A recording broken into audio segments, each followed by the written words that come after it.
Hey y'all, welcome to today's video, and in today's video, I'll be doing the 2022 Senate prediction.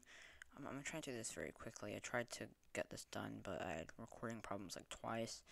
Or not problems recording. I was recording them and something like happened, which kind of sucks. Also, by the time this comes up, I think it'll be the second, actually it already is the second, once again, recording problems, or not recording problems, something came up when I was recording like twice, which really sucks. So yeah. Anyways, for other Democrats likely states, Bennett in Colorado, I don't see him. I think that the Denver suburbs are very hard to tell how they vote. Or I think it's not hard to tell how they vote. I think that they're, not necessarily a toss up, but I think that where they could vote, kind of goes almost, or kind of goes anywhere. Like realistically, where they could vote, I think it's a very large scale. But I also don't see Bennett having the appeal to Hispanic and Latino voters in Alaska. I think there's very strong potential for Democrats, but at the end of the day, I think it'll still go to Shabaka. I don't see there being enough Republicans that vote Murkowski with the first choice and for Democrat with the second choice, but I do think they definitely have potential there. Florida, I don't think that Demings is the best candidate for Florida. I think she would be much stronger in the Rust Belt. Whereas Rubio, I think, is a juggernaut in Florida. I'm going to give it to him likely. I think he has enough appeal to Hispanic and Latino voters, to older white voters, and to suburbanites. In Missouri, I think that Kuntz is a fairly strong candidate for white rural voters, but still, at the end of the day, he's going to do worse against Cretans. New Hampshire, Sununu is incredibly popular. I've made videos about this in the past, and as I'm trying to go quickly, I'm not going to explain it in depth, but essentially, um, who have we've seen governors who have barely won beat senators who have won by a lot. Yes, it was in a red wave, but even if you shift it, um, AO or Hassan only won by like 5% more than AO if you shift them both like 15% to the left, whereas Sununu was won by like even if you assume that Hassan wins by like 7 or 8%, he still wins by like 22, 25-ish% more. So, yeah, I'm going to give it to Sununu likely. Honestly, that may even be underestimating him. For the lean states, the Democrats get Nevada, Republicans get Ohio. Nevada, CCM has enough appeal to Hispanic and Latino voters, enough to suburbanites, whereas Laxalt is a pretty lackluster candidate.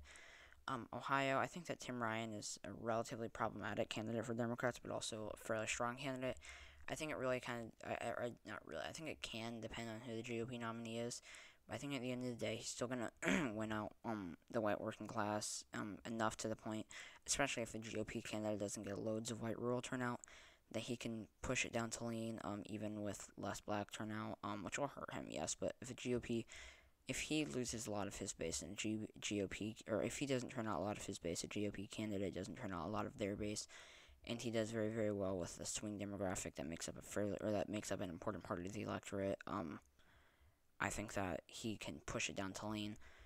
For the Democrats' tilt states to get Arizona, Georgia, Wisconsin. That Wisconsin could go either way. Pennsylvania, I think Pennsylvania is sort of a toss-up. I don't know if I would consider it a toss-up. I think it's very competitive. I don't know if I would consider it a toss-up, though. Arizona, I think a lot of people actually underestimate Brnovich. I think he's very good for, traditionally conservative suburbanites, whereas Kelly would probably do worse. Kelly's also not the best candidate, for Hispanic and Latino voters. I think this is definitely a very realistic chance for pickup for the GOP. Georgia, I think that people underestimate how just beloved Herschel Walker is in Georgia, especially with white rural voters. I think he has a lot of opportunity among white rural voters, but Warnock, I think, will still pull out, definitely, by like a high tilt. He's going to do very, very well with black voters.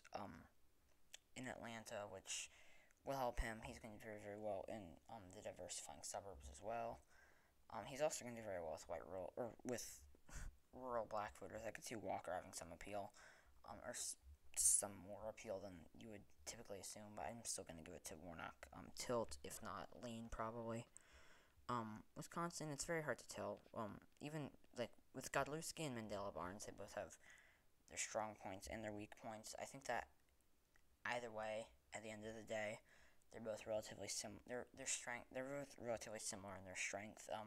Johnson's not going to get the rural turnout needed. He's going to struggle in the wild counties. And Barnes and Godlewski are both going to have enough appeal.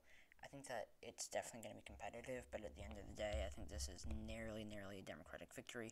Pennsylvania, Fetterman's going to really struggle with black voters, but I see him making up for it with white rural voters and the white working class, especially if the GOP nominates a candidate who's not great for white rural voters. So yeah, thank you so much for watching this video. If you enjoyed it, please leave a like below. Stay tuned for my next video. Subscribe to my channel if you haven't already. Please comment your suggestions down below. Please do not forget to go comment on some questions for the Q&A. That was from a few days ago, and I hope to see you all in my, or actually probably like a week ago almost at this point. Anyways, and I hope to see you all in my next video. Bye!